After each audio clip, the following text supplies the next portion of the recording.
Mag-aayos ako ng aking mga orchids dito sa aking rubber tree. Sa puno ng rubber tree ko na lang muna ilagay yung aking mga orchids na dinala ng aking pinsan galing Antique. Kasi ngayon ko pa nga lang talaga sila naharap dahil busy ang inyong lingkod. Kaya ito, aayusin ko na muna. Pansamantagal, dito muna sila sa puno ng rubber tree ko na malaki. Burgundy rubber tree ito.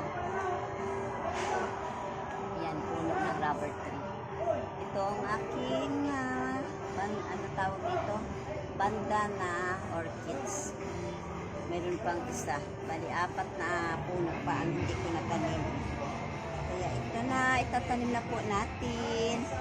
Ito lang may oras ako ngayon na magtanim. Maya-maya, busy na naman.